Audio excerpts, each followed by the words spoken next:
नमस्कार मंडळी, कसे आहात सगळे. आज आहे डे 15 ऑफ व्लॉग.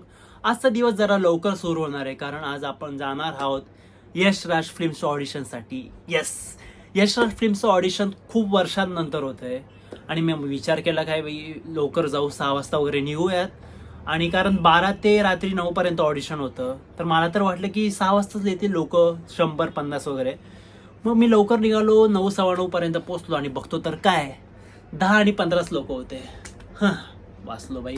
कारण खूप लोक आल्यावर लाईनीत उभा राहिल्यावर ना मारामारी व्हायला लागते, भांडण होतात, परत गरमीमध्ये घाम निघायला लागतो, म्हणजे पूर्ण मूड ऑफ होऊन जातो आणि परफॉर्मन्स त्या लेवलला होत नाही. पण त्यापैकी एक पण गोष्ट झालेली नाही. माझा 15वाच नंबर होता. मी फटाफट ऑडिशन दिलं, चांगल्या प्रकारे ऑडिशन झालं आणि जसं मी बाहेर पडलो बघतो तर 500-600 लोक आलेले एका दिवसात, भाई साहब. आणि हे 2 दिवस ऑडिशन होतं आणि हे सगळ्यांचे ऑडिशन होत नाही, त्यापैकी 300 लोकांचेच ऑडिशन होतात. तर सगळं झाल्यानंतर मी निघेलो, घरी पोचलो आणि मला एक स्क्रिप्ट आली काल ब्रँडसाठी. ते मी ऑडिशन शूट केलं, थोडेफार फोटोग्राफ शूट केले, कास्टिंग डायरेक्टर्सला पाठवायला. प्रोफाईल पाठवल्यानंतर आज मी जिमला लवकर जाणार आहे कारण त्यानंतर आपण जाणार आहोत मूवीला दश अवतार आणि रात्री आपण जाणार आहोत बॅडमिंटन खेळायला. खूप दिवसानंतर खूप दिवसानंतर प्लॅन बनलाय आणि मला बॅडमिंटन असून दे, क्रिकेट असून दे, मला खेळायला खूप आवडतं भाई. घरी आरामात बसण्यापेक्षा काहीतरी खेळलेलं बरं आहे. आज आहे माझ्या जिम मध्ये वर्कआउट चेस्ट आणि ट्रायसेप. मी चेस्टला 3च व्हेरिएशन मारणार आहे. मी आता सगळ्यांना 3च व्हेरिएशन मारतो, कुठलाही बॉडी पार्ट असून दे. कारण मी असं वाटतं मी त्यापेक्षा जास्त मारलं तर असं वाटतं की ओव्हर ट्रेन करतो आणि रिकव्हरी तेवढी चांगली होत नाहीये. पण माझ्यासाठी मला हे बेस्ट वाटते टाइम टेबल. तुम्हाला ट्राय करायचं, तुम्ही पण ट्राय करून बघू शकतात. चेस्टसाठी आपण घेणार आहोत incline dumbbell press, seated machine chest press आणि पेक फ्लाय. आणि ट्रायसेपसाठी आपण घेणार आहोत रोप ट्रायसेप एक्सटेन्शन, ओव्हरहेड रोप ट्रायसेप एक्सटेन्शन आणि क्लोज ग्रिप ट्रायसेप प्रेस.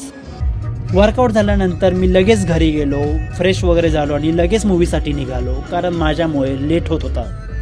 मी दश अवतार बघायला जात होतो कारण त्यांनी जो ट्रेलर काढलेला नाही, 1 नंबर काढलेला ट्रेलर, भारी होता. पण मी जसा मूवी बघितला, दिलीप प्रभावळकर सरांनी जी ॲक्टिंग केली यार, 1 नंबर ॲक्टिंग होती, नेक्स्ट लेवल ॲक्टिंग. पण ओव्हरऑल स्टोरी ठीकठाक होती. ट्रेलरमध्ये जे दाखवलेलं तेवढा काही सस्पेन्स नव्हता, पण ही कन्सेप्ट वेगळी होती म्हणून बघायला खूप मजा आली. मूवी बघून झाल्यानंतर मी रात्री गेलो बॅडमिंटन खेळायला. ही मी माझी एकच मॅच टाकली आहे कारण मी दुसऱ्या मॅचेसमध्ये खूप घाण खेळलेलो आहे आणि घाण खेळलेल्यामुळे मी सगळ्या मॅचेस हारलेलो आहे.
आता हा आहे दुसरा दिवस.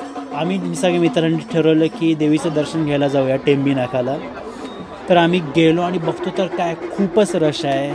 1 वाजता गेलो तरी खूप रश होतं त्याप्रमाणे, कारण पाऊस वगैरे नव्हता, काहीच नव्हतं, सगळं सुकं होतं. तर आम्ही गेलो तिकडे आणि आमच्या एका मित्राचं एक ओळख होती तिकडे मंडळात, रिलेटिव्ज होते, तर त्यामुळे आमचं एक VIP दर्शन होतं. पण VIP दर्शन घ्यायला जात होतो तर भाईसाहेब नॉर्मल लाईन तर नॉर्मल चालली आहे, पण VIPची लाईन तर काय गिशमिळ होत होती यार, मारामारी होती VIPचं दर्शन घ्यायला लोकांचं. पण जसं आत गेलो तर आरामात दर्शन झालं, चांगल्या प्रकारे दर्शन झालं आमचं.